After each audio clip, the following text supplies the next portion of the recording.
This weekend, all around the world, Franciscans will gather to celebrate the life and death of our church's greatest saint, Francis of Assisi.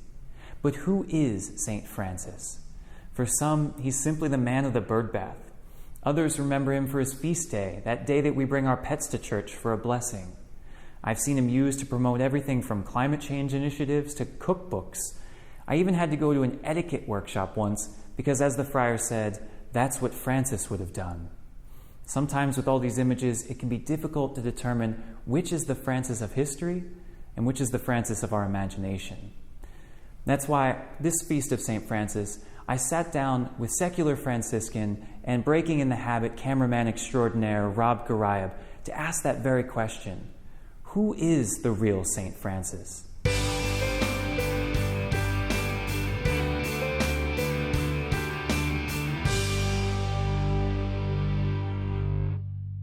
So, Brother Casey. Rob. It's October 4th is coming up. Getting ready to celebrate the feast day of St. Francis of Assisi. A wonderful day, big holiday. Yeah, for a lot of people means a lot of different things because of all the understanding that's out there of who was St. Francis of Assisi. The most popular saint in our church. The most loved. And what does he mean to people? Who is St. Francis of Assisi? You want me to summarize that very quickly? Yes. Well, Francis is, I would say, the most popular of our saints. He is being used by almost everyone for some other different purpose. And I think there's some truth to all of these things. But you see Francis as the environmentalist. You see him as the peace activist, the hippie. You see him as the pious observer of all things Roman. The rebel reformer. You see the rebel reformer. You see the penitent that starved himself and was super strict and bad on himself. You see all of these things, the romantic. The obedience to the Pope. Yeah, the so there's so much that Francis is used for. He's the bird bath. He's the cookie jar. You could go on and on. I think he probably has the longest bibliography of anyone ever been written about. All his biographies. Is that all made up? No, there's absolute truth to all of it, but you can't have all those things in one person somehow, and somehow it doesn't all work, and so that's what it's difficult. Who is the real Francis is a difficult question to answer, because everyone has their own conception of who that Francis is. Well, is Francis the brother, sun, sister, moon? Oh, brother, sun, sister, moon. The great 70s movie where Francis frolics through the fields and just loves the birds, and is just so emotional about everything. Don't you frolic through the field as a Franciscan? Sometimes I wish I could when I had papers to write. I have to say that's not really my image of Francis. There's some truth to that for sure. I mean, Francis, I think what that movie captures is that he went off to war and he had a horrific experience and he was changed after that. That movie portrays him as someone who probably has post-traumatic stress, which he probably did, but also maybe completely crazy, which I don't particularly like, that he just had a complete change in personality, a complete change in his just overwhelmed with everything. And there wasn't, for me, a realness to Francis, and it focused way too much on his peace and his love and not so much on his relationship to the church and his relationship to his brothers and the grittiness of what he must have went through. He was a poor man. He starved himself. He wore beggar's clothes. He was ridiculed. I don't think that captured it all that well. It glosses over it, makes it look so wonderful. On the other hand, you have a movie like Francesco, does the complete opposite. And you've got Mickey Rourke, odd placement. You've got Helena Bonham Carter playing Claire, again, odd. But you have the Francis that you would kind of expect of ripped and dirty and suffering, and you get the penitent Francis for sure. But I think you also lose some of the romanticism that there was. There was something romantic about what Francis did. He renounced everything and just gave himself over to God. There's something so very inspiring about that. So you have two very, very different images of Francis, and yet two very true images of Francis, in a sense. I don't know how you deal with that. Yeah, it seems like movies can give you a portrayal, but is it better to trust the church and who they say Francis was? Well, even that is a clouded question. What do we mean by the church? Because we have a lot of great sources. So, for instance, we have Thomas of Celano wrote a biography, his first biography 2 years after his death. It was commissioned by the Pope to be written to promote his canonization. Okay, so that would be one of the official biographies. But it had an agenda. And as everything does, and the agenda was to prove that he was a saint. So maybe there's some bad things that Francis did that are left out there. Maybe there are some kind of odd images that weren't going to be put in, and maybe there are some themes or tropes or metaphors that are used for other saints that are put in there so that Francis looks like the other saints. So we have to have a critical eye there. We have other things, Legend of Three Companions, written a couple decades later for people that were unhappy with the order, trying to focus on a certain aspect of Francis to reform the order to go back to the way it was.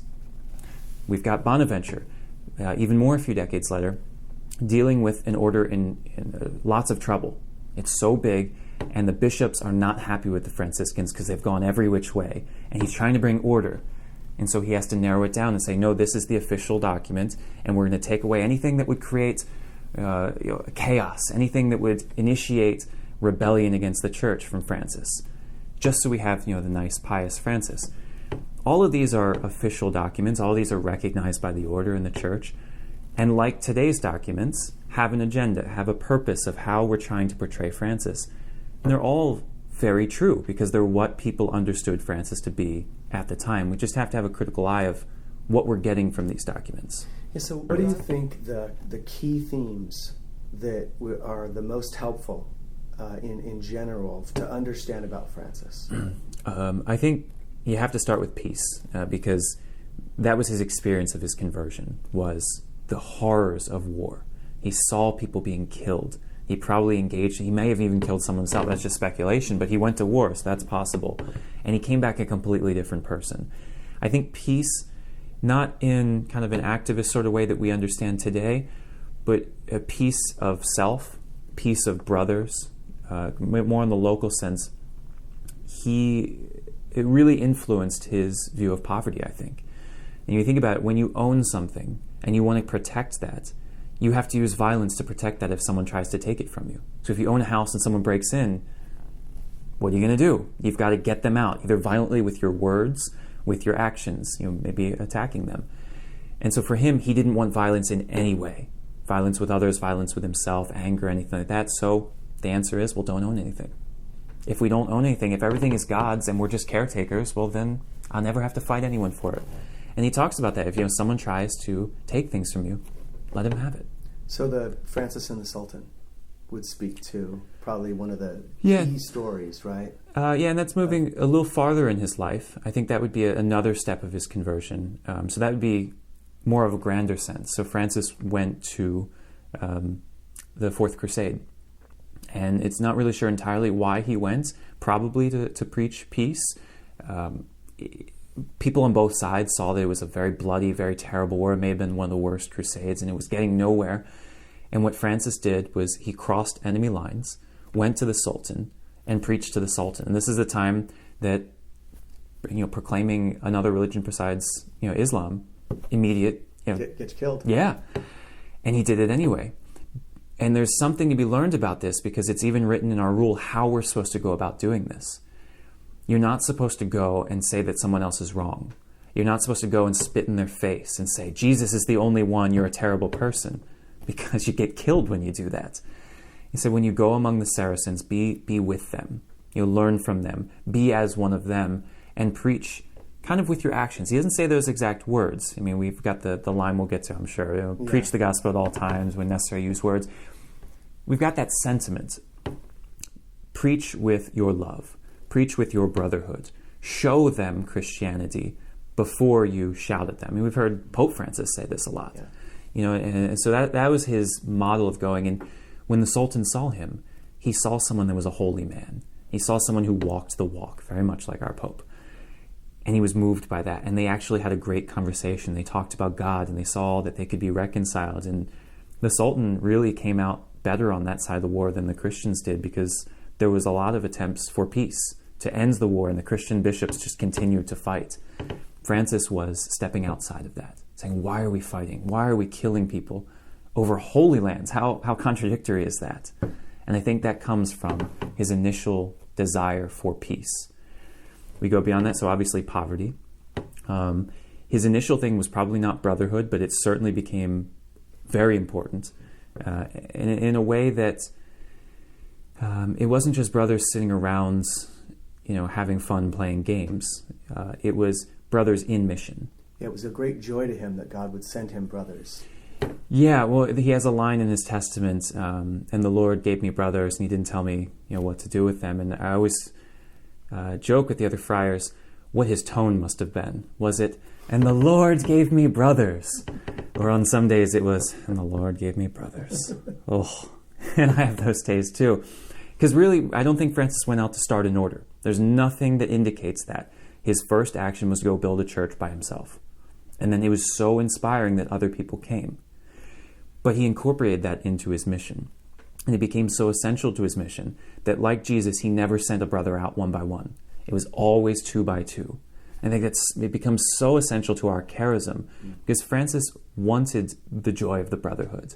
There's a story in the first section of Celano, the biography, where he sent them out 2 by 2, just like Jesus did, to preach, to do works. And then they realized that there was a yearning, and he missed them all. And all of a sudden, they all felt the same yearning, and they all came back to each other miraculously, and they all shared in their company. Who knows if that happened, but it's just so true to who Francis was, that he loved the brothers. But the brotherhood was not just being with the brothers, it was in mission. Go out 2 by 2, one together, going to the people. And so in that way, you can't separate ministry from brotherhood. And he took his marching orders from the gospel. Yeah, I mean, that is, if you're going to talk about Francis, the rule of St. Francis, it even begins, the rule in life of St. Francis is to follow the gospel. Francis wanted in his life to follow Jesus as literally and as closely as possible. So, carry no walking stick. He carried no walking stick. Carry only one tunic. That's what he did. He went out to preach to the people. That's what he did. He wanted to be as close to Jesus as possible, whereas the Acts community was one way the church has done it, and then kind of the monks were like that, sharing everything in common, owning things, but being for the sake of your community and all that. It was a good model. Francis wanted to go back to the apostles, and he wanted to do exactly what Jesus did. 2 by 2, go out, live poorly. It worked one time. Yeah, bring nothing with you and rely solely on the providence of God. The other theme of Francis, obviously, probably one of the biggest things is the environment, care for creation, and the sacramental view of creation. That theme is, how close are we to the real Francis in terms of that theme? It's hard to say. I mean, Francis is the patron saint of ecology.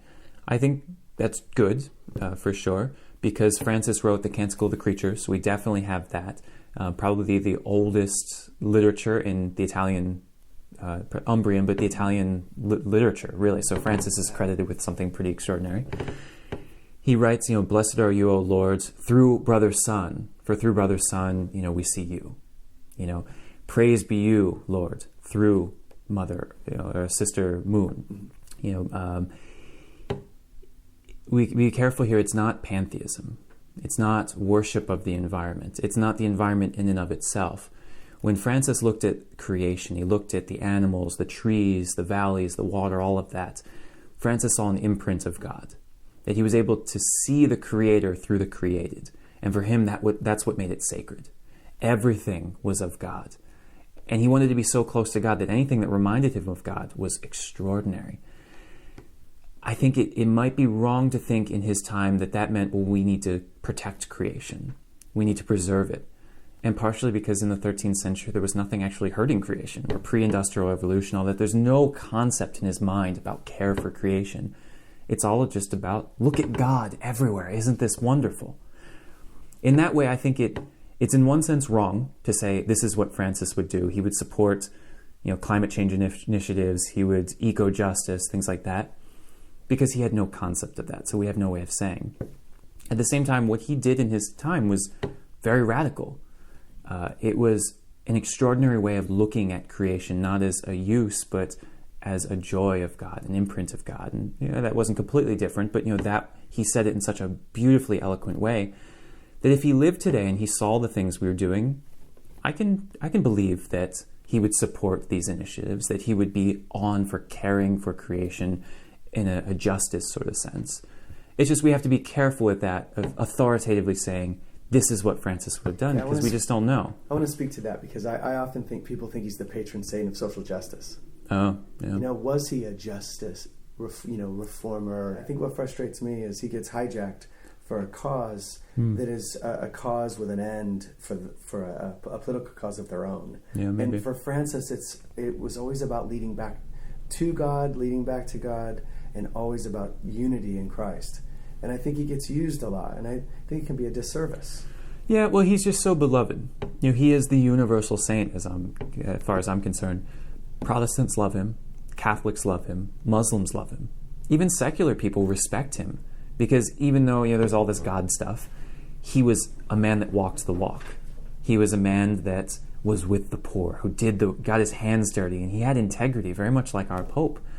And so when you use him as an image, you're uniting a lot of people. And so naturally, he's going to be used for a lot of different causes. I think there's some good to that, because it brings people, hopefully, to a deeper sense of who Francis was. Francis was absolutely for peace. Was he for peace in exactly the way we envision it? Maybe not. Maybe so. I don't know. But we always have to remember, why was he for peace? He was for peace because Christ was for peace. The motive. Because that's the way the world should be ordered. God wants us to love each other. Is it an end just so that we can all be happy? No, Francis would not have supported that. Do we care for the environment because the tree is God? No, that's pantheism. He would have never supported that. And it's not an end in itself. It would have always been, these are means for going back to God.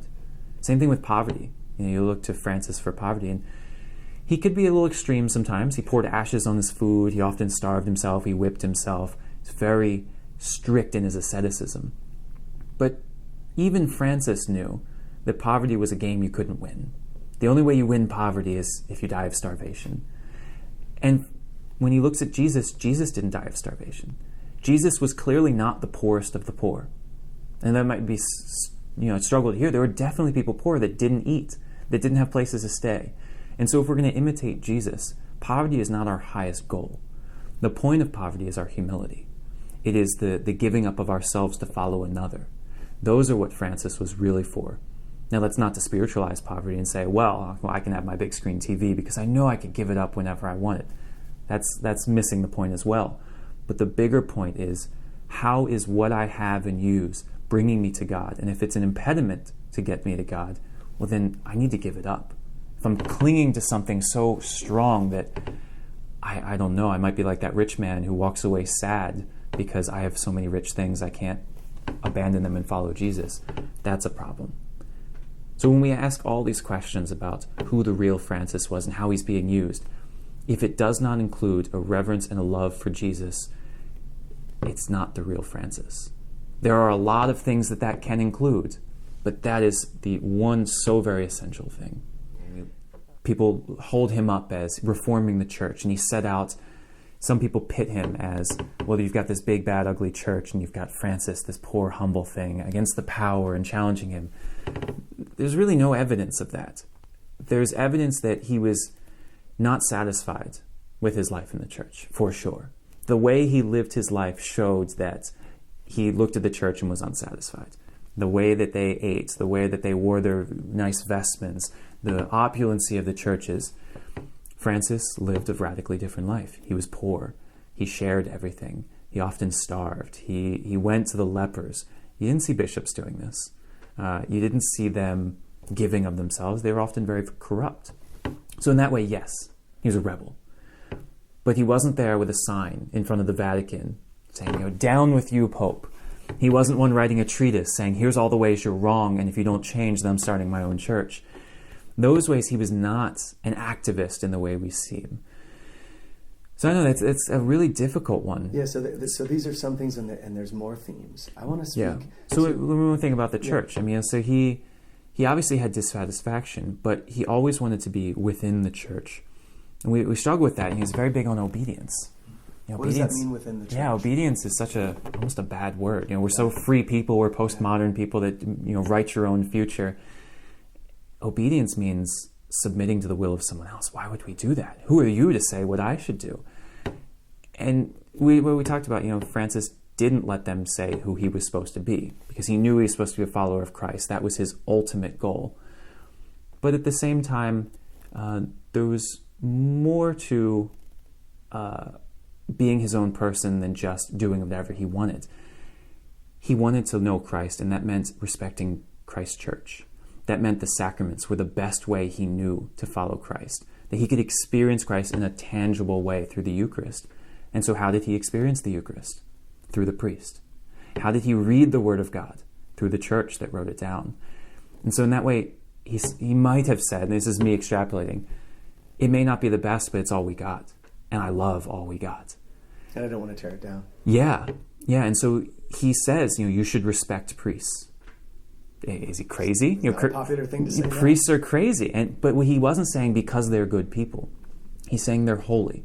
And why are they holy? Not because of what they've done, but because what God does through them. Their office, their ordination makes them holy because they bring us the Word of God, because they bring us the sacraments. And in that way you should respect them. You shouldn't always imitate them. And you should even challenge them sometimes. But there's a respect, because if you leave the church, you can't have these sacraments. And that was so, so very important to him. Almost all of his documents, the letters he wrote, begin with the Eucharist. That's why I think we have to care about who the real Francis is, because there are people who follow his example. Yeah. And so you have to know what you're following and who you're following in the footsteps of as your own person to Christ. Yeah. Well, we follow someone who is an incredible inspiration to the entire church, and the ways that he reformed the church were incredible. He gets attributed with a lot, and that's not to say he did everything, but there's definitely truth in all that. So what I mean by that, you mentioned the nativity scene. Francis is credited with the very first nativity scene. The reason that all the church has a nativity scene is because of Francis. It's like 95% true, and people don't really realize that. Francis, in his lifetime, set up a real creche. He had real live animals. He had a baby. He had the whole scene with hay. And why would he do something like that? Well, because he wanted to know the mundane experience of Jesus. He wanted to smell sheep poop. Sheep poop. Yeah. He wanted to know the smells, the tastes, the sounds. You can read it and the word comes alive for sure. But when you see it, you have visceral reactions. You have emotional, And so he did that. He may not have been the first to do that. But because he did it, and because there were 5,000 friars at that point, it spread throughout the whole world. And so he did start it in one sense. The Stations of the Cross are another one. It's almost 100% true that he did not start it. He probably went to Jerusalem, to the Holy Land, saw it being done there, and was so moved by it that he brought it back to Italy, said, hey brothers, look what I found, let's do this. And because of that, it went all throughout the world, and it became popularized by Francis. Did he start it? No. Did he start it? Yes, in a very different sense. And because of that, almost every single church up until the Second Vatican Council that was ever dedicated had to have a Franciscan, blessing it, because we were so connected to what that devotion was. Another one is the breviary. The breviary is the liturgy of the hours, the divine office. It's a Franciscan prayer, really. I mean, it came from the monks, but the monks had these giant boards that had all the psalms on them, and they would all share one. Well, Francis, being itinerant, always on preaching mission, always going somewhere, couldn't bring those things and surely couldn't afford that sort of stuff. But he said, well, this is important. Our prayer is so important, so let's shorten it. We'll put it in the breviary, the little small book. And so you put it in his capuche and go on. And now every religious and priest in the country has a breviary. It's the official prayer of the church, and many people pray it because Francis popularized it. Did he create the Liturgy of the Hours? No. Did he popularize it? Yes. There are so many things that Francis gets attributed to that have a lot of truth. May not have been exactly his, but that's not to say he didn't have an influence of the church. Without him, none of this stuff would have happened. How do you think it's best to translate who Francis was to our own personal following him or being inspired by him? Yeah, that's difficult, because if we follow Francis in a very literal way, Francis didn't have shoes, so I won't have shoes. Francis didn't touch money, so I won't touch money. He didn't ride horses, so I won't ride horses. I don't know if you capture the spirit of Francis. You don't really, it's kind of silly, honestly. And there are some that do that very literally, and I have heard of one community that won't touch money, but they'll use credit cards. Just silly things like that. Like, yes, we're following the letter of who Francis is, but we've missed something. If we're going to talk about the essence of Francis, it is following Jesus and the gospel as closely as possible. So we have to ask ourselves, what does that mean in the 21st century? Because the economy is different today than yesterday. So his reluctance to use money is not our same reluctance to use money. There's a long story about that. His view of creation is not necessarily our view of creation. So to follow him in what he did may not be the best idea, but to follow him as a brother, as this is one example of following Christ and an inspiration of someone who devoted himself so clearly to it, well, then that's the way we want to follow Francis, as a fellow follower of Christ. There was a friar who once said that if St. Francis came right now in 2015, he wouldn't be wearing your habit, going back and breaking in the habit. Mm-hmm. He would probably be dressed in a beat-up football jersey and ripped jeans or however. There are things that, is it important to keep some of those things from the centuries ago? Is there a value in holding on to some of those old traditions and that they do translate now? That's a difficult one, because then we're asking, what does it mean to be like Francis, and what does it mean to be a Franciscan? And those aren't necessarily the same thing. It sounds silly. Without going into the depths of that, what do you mean by that? Well, the Franciscan order, as odd as this sounds, is more than St. Francis. What I mean that he founded it, and he was the inspiration. But he did say, the Lord has shown me what is mine to do, may he show you what is yours to do. And so in his time, there were people that were very different from him. I said he had 5,000 brothers. They were not all like him, and they kind of took it in a different direction than maybe what he first envisioned. But that's not to say that that's bad. There were intellectuals. Francis was not an intellectual. There were people that were pastors of churches. Francis wasn't that. Does that mean that they're not truly Franciscan? Well, no, they're among the earliest followers. They were at the general chapters. They developed what it means to be Franciscan. And I think that's the difficulty. Being Franciscan doesn't mean being exactly like Francis. It means following Jesus in the way that Jesus has called you, in brotherhood, through poverty, with peace and care for creation, and all the things that were kind of essential to him, but the expressions are so very different. So when we talk about things like the habit, well, the habit is, in some ways, a uniform for the order. It is a way of identifying us through the entire ages. It's not about being exactly like Francis. It's more than that at this point. It's 800 years of tradition that it's a way for people to recognize the totality of the order and not necessarily Francis. At the same time, it needs to be balanced with that desire. And so when we go out, it says directly in our constitutions, we're supposed to wear our habits, and when we don't, we should not wear clothes, quote, that smack of vanity. So when we go out, we are supposed to wear the clothes that blend us in with the poor. We don't have to wear this all the time. But I think balancing those two. We are an order, but we are also followers of Francis. What are some of the most inspiring stories of who Francis is for you and in this process, this formation that you're in right now? The leper is a big one. The thing that he feared most, he had to overcome. I think that's a big one. His ambition of becoming a knight and having to give that up is a big one. I'm someone who has always had a clear vision of who I want to be, what people should think of me, and very much focused on what I will accomplish. And I think that's where Francis was. And then he realized it was all for naught. Who cares? The only thing that matters is who I am before God. And I struggle with that one a lot. That's something that I need to work on, but I see great inspiration in him, that despite those feelings for personal gain, for notoriety, whatever it was, he, by the end of his life, gave that all up. And he absolutely hated being praised. One of his famous stories is that he showed up at a friary, or someone asked him, what is true and perfect joy? And he said, it's not converting all nations. It's not being a king. It's not having all the money. True and perfect joy is showing up to a friary in the cold, in the rain, just the miserable. You've had a long trip and you're just so tired. And you knock on the door and they say, hi, brother, I'm Francis. Please let me in and give me a warm bed. And the innkeeper, whoever it is, the friar, slams the door and says, yeah, and I'm the Queen of England. Something like that. You're not a friar. Get away, you hoodlum. You're just trying to steal from us. If when that happens, I do not get angry and I simply accept my situation as this is what God given me, that is true and perfect joy. And it sounds so strange, but for him it was, giving up all self and just being so dependent on God that who cares what's going on around me? Who cares if I don't receive love from my brothers or praise from all the people of the world? All that matters is who I am before God. For me, that's very, very important. Is there anything within Francis that you want to understand better and want to get to know more? That you want to dig into? Yeah, I think his prayer. How did he pray? Yeah. Because he prayed so much. What was he doing in the caves for so long? Yeah.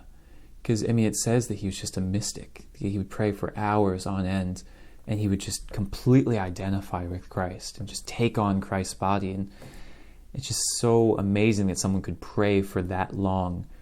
What was he praying about? What was he experiencing? What were his struggles? He was certainly one with a lot of guilt complex, so there was dealing with that. How did he overcome that? Did he overcome that? Those are the questions I would want to ask Francis. When we think about Francis and who he is and how it relates to us and how we're inspired by him, what would you say? He's complex, as we're seeing just in talking. Yeah. I think, would you say it's safe to say that if you want to know who the real Francis is, look to Christ, and you can see who Francis, because that's who he emulated, that's who he was following. I think it's yes and no. Everything connects to God. If you want to know the real Francis, know that everything connects to God. Yeah, but he was not Christ. And so he was an expression of Christ. He was an example of following Christ. Some people bring him real close to Christ. And he certainly has that in that he had the stigmata, the marks of Christ. And he so beautifully identified with Christ that God gave him that gift of that pain. I don't know, that he has a very different personality from Christ and very different ambition than Christ. Christ was certainly trying to reform the world, and he was speaking truth to power, and he was upsetting systems. Francis wasn't doing that. Francis was trying to be the littlest and most humble as possible and trying not to upset anyone, and he did, and he was a bit more of a crazy person than Jesus. And I think that's kind of true for all of us. When we follow Francis, we're not following Francis in his human imperfections. We're following Francis as he followed Christ. So for us, Francis is an inspiration, but he's not the model. Jesus is our model. The incarnate God is our model. And so we can look to Francis, but we don't want to deify Francis. We don't want to look at everything he did as spectacular, because even he had conversions at the end of his life. Some of the things he did, he saw weren't that great. So I would just be careful how close we put Francis to Christ, because while he was close, he also had the things that we have, which is imperfections and sin and problems. So we shouldn't over-elevate him. Absolutely not, no. But he is an incredible example, and he should be someone we pray to get to Christ. If you enjoyed that video and are looking for more Franciscan content, check out this conversation Rob and I had this summer about having a vocation in the modern world. You can also subscribe to the YouTube channel by clicking here, and you'll get all the new videos right when they come out. I also write a blog about my experience as a friar, breakinginthehabit.org. And now check me out on Facebook, Casey Cole OFM.